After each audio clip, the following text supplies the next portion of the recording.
Good morning, everybody. I'm so glad to be here with you. And today we are taking this time in our mini class to talk about 3 specific thought patterns that might be slowing down your practice or the growth of your practice. Now, before I start this, I want to be clear, there are, thousands of millions of thought patterns that can slow us down when we're doing a big work in this world, growing our practices and anything else that we're working on. So I'm not going to pretend like these 3 are the only 3 that can be going on. But I chose these 3 because over and over again, I've seen them in myself when I was growing in the active stages of growing my massage practice. I see them a lot in my students. I see them a lot in people who sort of reach out to me for help or advice or other things going on. So I just kind of narrowed it down to the 3 that I see most often come up for massage therapists. And just know that if any of these or none of these particularly resonate with you, that's okay. We all still have our own inner stuff to work on and wrestle with as we are growing our practices. So yeah, that's it. Okay, and then this class really sort of leads us into a class that's coming up next week in the academy called The Inner Aspect of Running a Business. And in our case, our business is our massage practice. And so everything that I teach, now and in the class that's coming up next Monday, it's all built specifically for massage therapists. So, everyone who owns a business has their own internal stuff that comes with that. We're really focusing on massage practices. Okay, so let's get started. And we're just going to dive right in today without a lot of preamble. And the first thing that I see, the first thought pattern that I have observed in myself time and time again and see a lot in other massage therapists is this thought pattern of I already know. I already know how to grow a practice. I already know how and what to do. I know what order to do it in. And, actually I've been doing it. So I'm doing all the stuff and my practice isn't growing and there's something maybe wrong with the world. But because I'm doing everything right, I already know what to do, right? So that's okay. If you have some piece of that thought pattern going on, maybe, so one of the things that really often happens for massage therapists is that we go through massage school and massage school tells us, okay, now you have what you need to go get a job or start your practice or whatever it is that you want to do. And we take that on and we believe that we now have everything that we need. Oftentimes we believe that I already know that I'm a good massage therapist, that I can help my clients achieve whatever it is that they're looking to achieve by working with me. So that is enough. That's part of this. I already know what to do. I already am doing what needs to happen in order to grow my practice. And this is a thought pattern that if you observe it in yourself over and over again, I already know. I don't need to take another class. I don't need to learn anything else. I already know.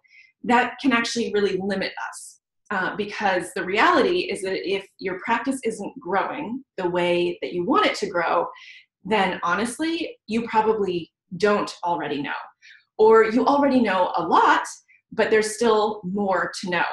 And that's a really real reality of running any kind of business. But when we're running our massage practices, there's always more to know.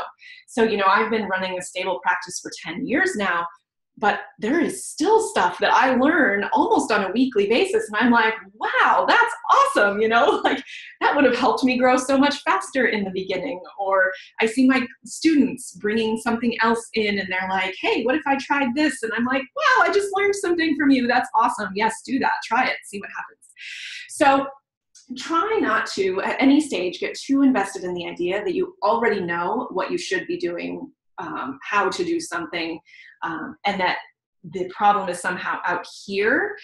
When we're running a business, we always have to come back to, oh, if that's not working, something needs to be tweaked, and the only person who can make that adjustment is me. Okay, let's do it. Let's make the adjustment.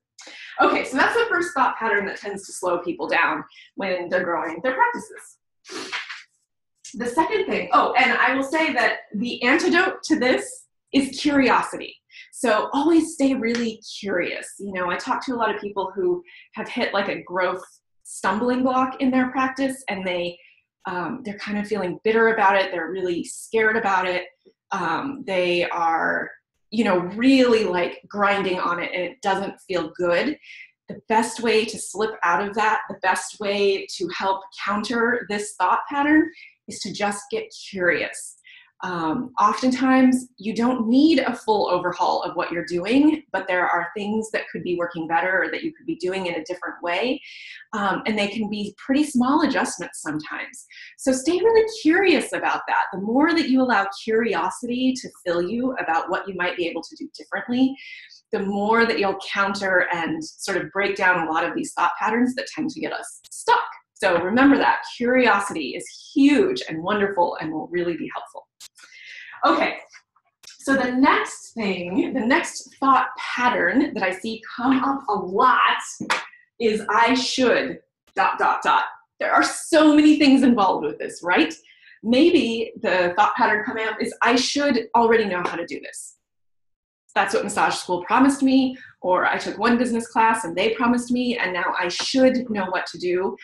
And yet the reality is it's not working. Something is off. Okay, so my practice should look a specific way. It should look the way that my massage teachers taught me that it should look.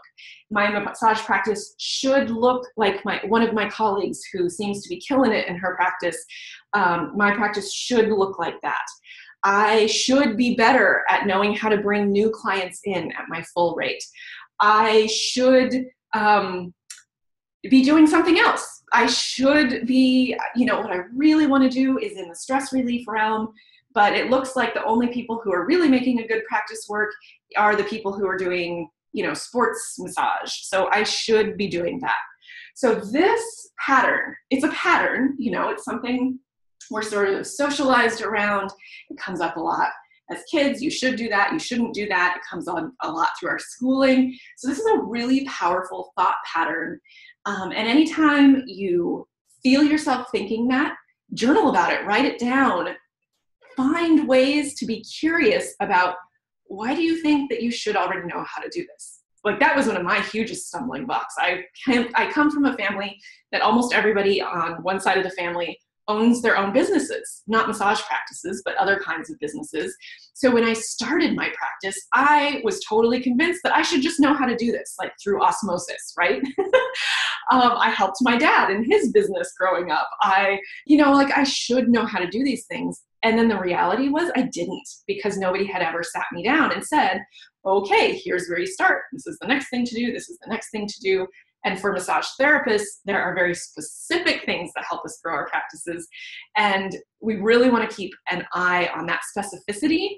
But watch out for this. Like, I should know how to do things already, or I should be doing this if this doesn't work.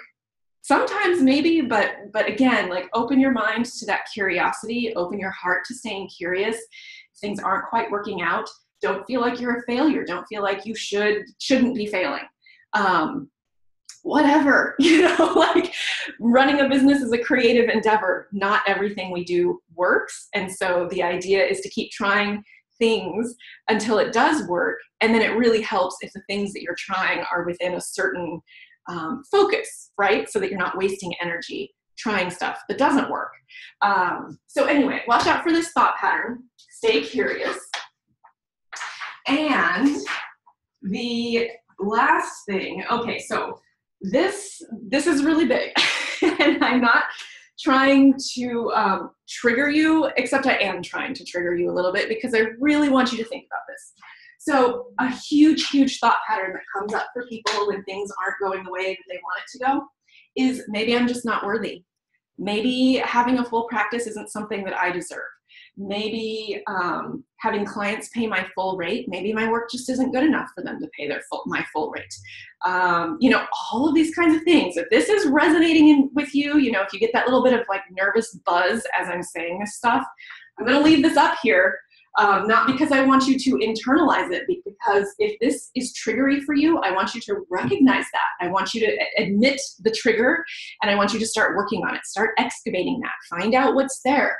The corollary, or the second piece of it, is a little more personal and often a little more harsh for people, but this idea that I'm not worth it.